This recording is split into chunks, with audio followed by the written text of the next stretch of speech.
Bonjour Maxence, bonjour à tous. Merci Olivier pour tes mots. Ravi de vous retrouver tous aujourd'hui. Merci à tous les organisateurs et partenaires parce que c'est vraiment un travail partenarial qui a amené, je regarde la prévention magnifiquement dans les yeux, exercice très intéressant tout à l'heure au démarrage. Mais voilà, c'est vraiment ces regards croisés. On va parler bien sûr culture du risque. Alors peut-être Maxence, j'ai vu que tu as fourché sur notre acronyme pourtant aisé quand on fait de la culture du risque. Ah bon, ça m'étonne. Est-ce que je peux avoir mon retour diapo, s'il vous plaît ? Non. Donc l'AFP-CNT, Association française pour la prévention des catastrophes naturelles et technologiques, acronyme très simple et communiquant pour l'ensemble de nos concitoyens. Alors si la technique ne suit pas, je peux mimer mes chiffres et mon diaporama. Ah, super. C'est une association qui a 25 ans, qui a travaillé depuis longue date sur les risques naturels, qui est présidée aujourd'hui par Christian Kert et Anne-Marie Levrault, qui est présente dans la salle et qui peut lever la main pour que vous puissiez la repérer et échanger avec elle, et qui effectivement a pris un virage. Anne-Cécile Rigaille nous le disait tout à l'heure. 2021, étape clé, on a eu beaucoup d'inondations majeures en France, incident de Lubrizol, accident de Lubrizol, et puis cette réflexion lancée par Barbara Pompili, où en est-on de la culture du risque en France, le rapport de Fred Courant, le plan Tous résilients face au risque, et notre association décide de prendre un virage très fort pour contribuer de façon la plus opérationnelle possible au développement de la culture du risque en France, en mobilisant son réseau. Notre association a sa raison d'être, c'est ses membres, 200 membres aujourd'hui, des personnes morales, des personnes physiques. Nombre d'administrateurs sont là aujourd'hui et membres de l'association. Et c'est grâce à eux sur le terrain, et je reparlerai de ce pouvoir associatif. Si vous pouvez me dire vers où je pointe, voilà, très bien. Acteur associatif, c'est important. Je sais que ça tient à cœur à beaucoup d'entre nous, notamment Rip Simé. Et j'ai mis cette diapositive. Olivier nous parlait de démocratie. On va parler tout au long de ces 2 jours de mobilisation citoyenne. Et effectivement, cette mobilisation, elle est aussi permise par ce contexte démocratique que nous avons dans notre pays. Et la chance que nous avons ici, c'est quand même d'avoir un tissu associatif extrêmement fourni. Bien sûr, aujourd'hui, nous sommes plus des experts ou des associations spécialisées dans le domaine de l'environnement et de la prévention des risques ici réunis, mais nombre d'associations œuvrent au quotidien au plus près des Français, des associations d'insertion professionnelle, d'accompagnement social, d'aide aux devoirs culturels, sportives, et on a cette force au niveau associatif d'être encore aujourd'hui audible, crédible, à proximité des citoyens, et ces associations, ce tissu associatif peut être vraiment un vecteur très fort de culture du risque, et il faut accompagner plus avant ces associations pour développer cette culture du risque en France et favoriser cette mobilisation citoyenne qui existe. Olivier le disait, on va parler de mobilisation citoyenne, elle est spontanée, elle est existante, il faut aussi la favoriser. Et pour la favoriser, pour pouvoir agir, on le sait tous, il faut connaître, comprendre, ensuite agir, et pour agir, il faut s'organiser. C'est bien de ça dont on va parler pendant 1 jour et demi. Et je voulais saluer un travail qui nous vient du Québec. Nicolas Chebreau, qui est un de nos membres très actifs, a importé finalement cette démarche RockMom qui vient de Montréal et qu'on a pu tester nous pendant 2 ans et demi grâce à un groupe local à La Réunion. Et je salue Martine Nourri que j'ai aperçue dans la salle et qui reviendra dessus. Donc c'est un clin d'œil pour toi Martine puisque tu le développeras en détail.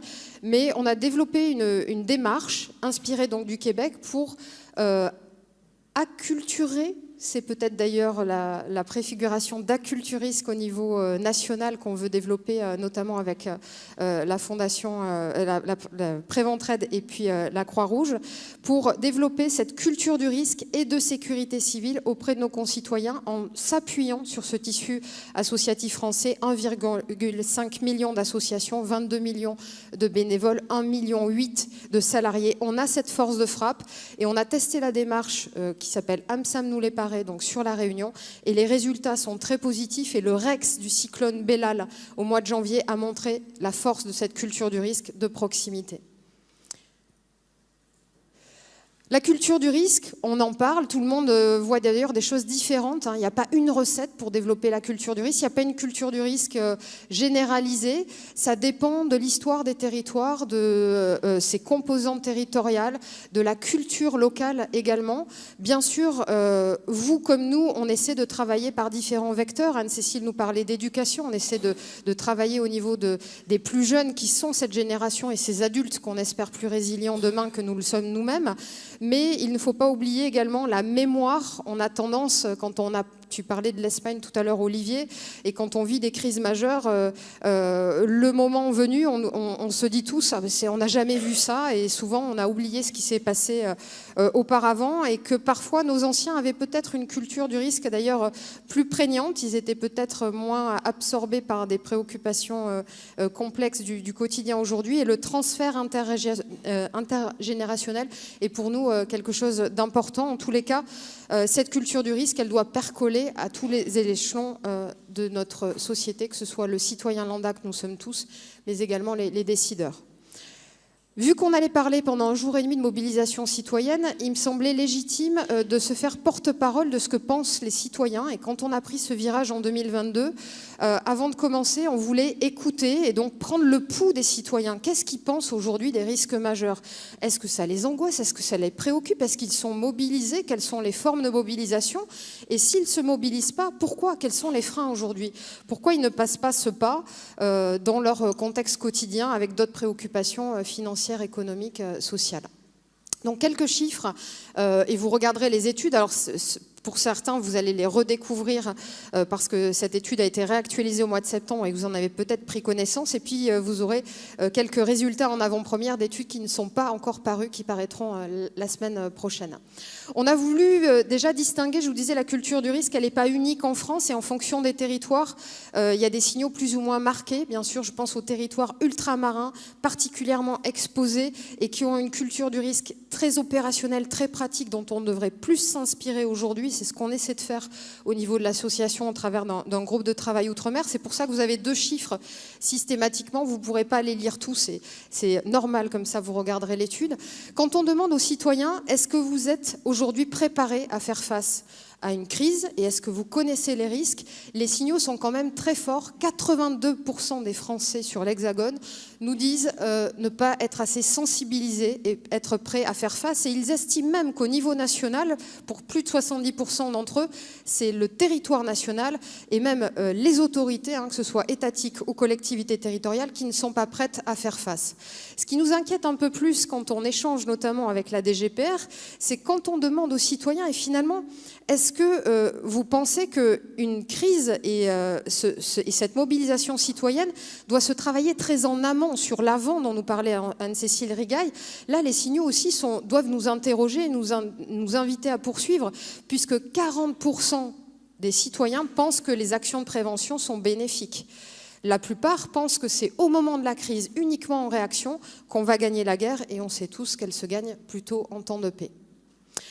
Autres signaux, pour la moitié des Français donc, savent qu'ils sont exposés au risque. On a fait 2 points de mesure, 2 fois 10 000, donc 20 000 personnes. 10 000 Français ne savent pas qu'ils sont exposés à des risques au niveau de leur habitation ou de leur emploi, alors que nous, on savait qu'ils l'étaient. Et pour ceux qui sont exposés, on leur dit finalement, est-ce que, en toute conscience de votre exposition, vous avez fait des choses en matière préventive? Est-ce que vous vous êtes mobilisé, puisqu'on va parler de mobilisation, que ce soit d'ailleurs des mesures structurelles, protéger mon bâti, en parler avec ma famille, créer mon petit kit d'urgence. Vous avez vu les sacs qu'on vous a distribués? On vous a offert de la lumière d'ailleurs dans les sacs, vous verrez, vous avez une petite lampe dynamo. On vous invite à les constituer. Je pense que 99% d'entre vous avez votre kit d'urgence prêt à l'entrée, bien sûr. Et donc, 12% des Français nous disent, sachant qu'ils sont exposés, avoir mis en place des mesures de prévention, ce qui est très peu.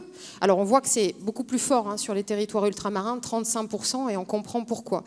Et dans les mesures d'ailleurs, pour 30% des Français qui ont fait des choses, c'est le kit d'urgence qu'ils ont constitué, donc c'est déjà pas mal, quand on sait si... Ça aurait été intéressant d'ailleurs de faire un sondage, très peu finalement de Français l'ont fait, quand on regarde les chiffres au niveau local et national.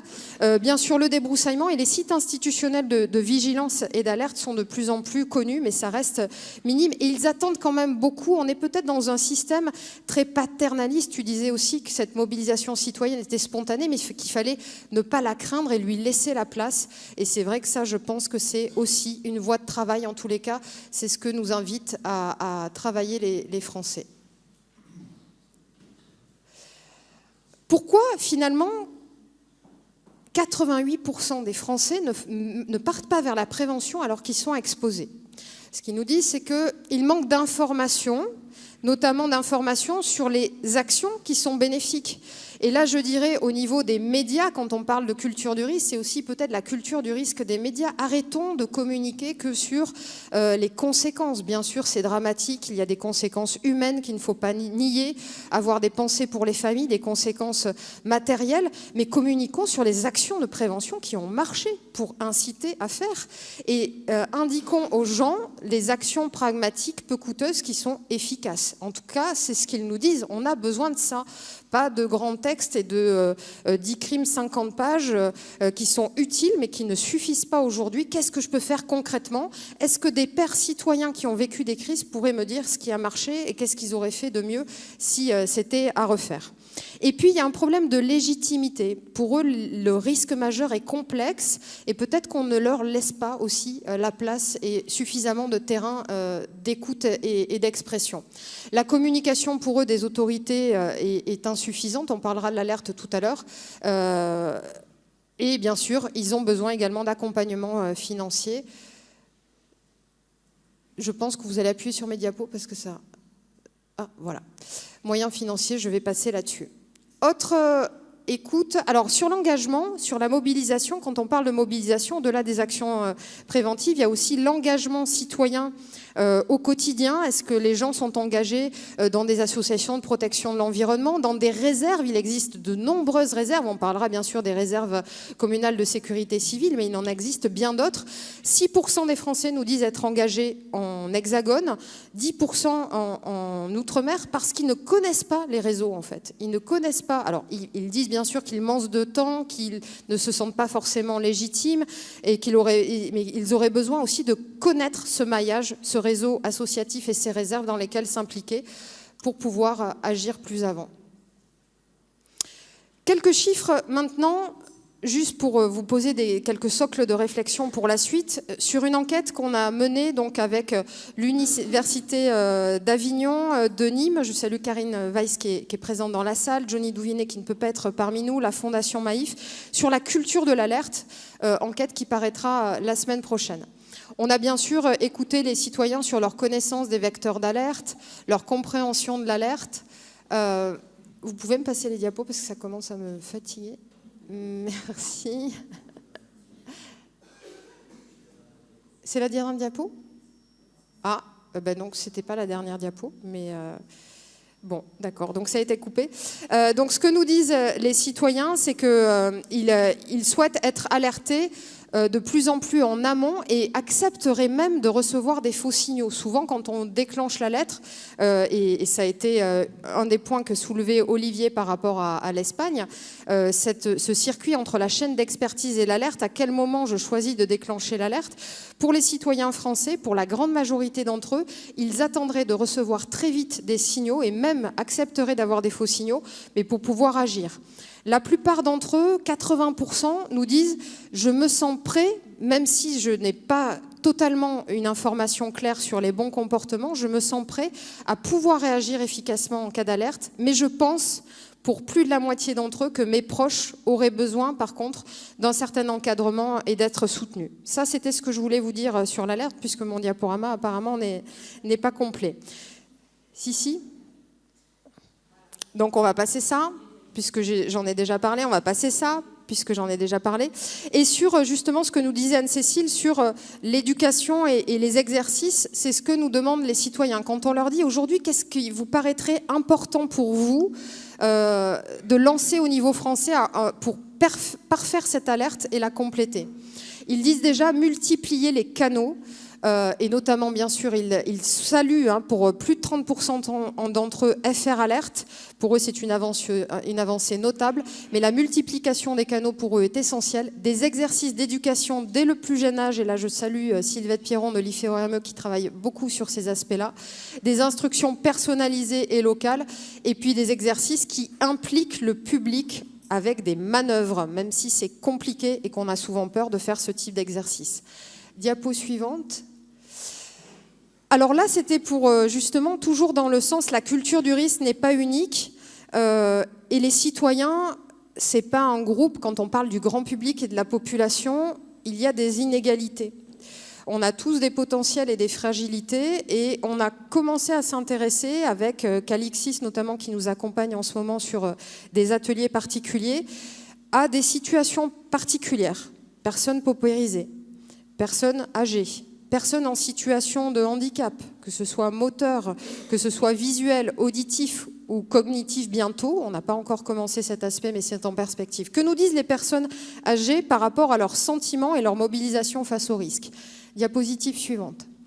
Déjà, 96% d'entre eux se disent préoccupés au moins par un risque naturel. Très conscients, et ce qui préoccupe, c'est les risques climatiques aujourd'hui avec les effets du changement climatique, bien sûr, donc tout ce qui est météorologique. 44% sont préoccupés par un risque industriel. Alors peut-être parce qu'ils ont une grande confiance, Anne-Cécile, dans les objets industriels et nucléaires, ou peut-être parce que c'est un risque considéré comme bien géré par les exploitants, ou en tout cas peu perceptible par la population. Deuxième diapositive. Quand on leur dit finalement, est-ce que votre condition de personne âgée vous rend plus vulnérable? Est-ce que vous vous sentez plus fragile aujourd'hui? Est-ce que vous avez besoin d'être accompagné? Les signaux sont assez intéressants. 60% se disent non, mais moi je suis autant vulnérable qu'avant. Il n'y a pas de facteur de vulnérabilité plus fort du fait de mon âge, même pour l'évacuation, etc. 40% à peu près nous disent quand même, oui, je pense que j'ai quand même une situation, une condition qui fait qu'aujourd'hui, je serai peut-être plus impactée psychologiquement, j'aurai des difficultés d'évacuation. Et donc, diapositive suivante, ils auraient besoin qu'on adapte les outils, les démarches aujourd'hui, spécifiquement à la situation d'âge en fait, qui avance. Et donc, nos aînés nous appellent à ça et à des contacts de proximité. La communication par Internet, c'est bien, le papier, c'est bien. Est-ce que ça marche ? Est-ce que les 10 crimes qu'on distribue dans les communes, les papiers qu'on boite dans les boîtes aux lettres, ont vraiment une efficace aujourd'hui? Ils ont besoin de contact physique avec leur mairie, qui reste quand même la référence sur le territoire, et les sapeurs-pompiers qui sont encore très en proximité et légitimes aux yeux des citoyens. Sur les personnes en situation de handicap, diapositive suivante. Vous dire qu'on a commencé des ateliers, on aura fait une dizaine d'ateliers d'ici la fin de l'année, donc avec l'aide de Calixis, et je salue Clara Alioshgazi au sein de mon équipe qui a piloté des ateliers pour les personnes malvoyantes, et vous avez d'ailleurs un kit d'urgence qu'on a adapté pour les personnes déficients visuels, et puis on est en train également de faire des ateliers pour les personnes malentendantes en développant des outils en langue des signes, en traduisant des clips en langue des signes, en faisant des plaquettes et en allant croiser aussi l'oralité de cette culture du risque et de cette mobilisation en intégrant les langues locales, le créole notamment, et peut-être bientôt le corse. Diapositive suivante. Sur les personnes en situation de handicap, là, c'est Clara Villard qui est en train de croquer la conférence, qui a fait cette planche-là sur un des derniers ateliers. Je voulais juste vous le dire, deux phrases et vous les laisser méditer. Exprimées donc par des participants. Quand il nous manque un sens, le petit risque du quotidien devient un risque majeur. Donc, face à un risque majeur, on peut encore imaginer la charge que ça met. Et sur le kit d'urgence, très bien le kit d'urgence pour nous qui sommes valides. Par contre, ils disent non, mais dans le kit d'urgence, par exemple, rajouter une canne de secours, ça peut nous être utile. Moi, mon chien, je pense avant tout à mon chien, donc mon chien est vraiment aidant, mon accompagnant au quotidien, donc il faut donc ça, avoir ces regards croisés, et c'est ce qu'on attend de ce colloque, de décloisonner, avoir de nouveaux regards et prendre en compte ces composantes et ces situations qu'on ne connaît pas forcément pour être encore plus performant et mieux accompagner cette mobilisation citoyenne. Et puis j'en finirai sur un sujet, puisque je ne voulais pas le présenter pour pas être trop longue, mais Maxence pensait que ça pouvait être intéressant, et c'est vrai que nous sommes à Paris, hein. Paris, capitale et attrait touristique majeur au niveau français.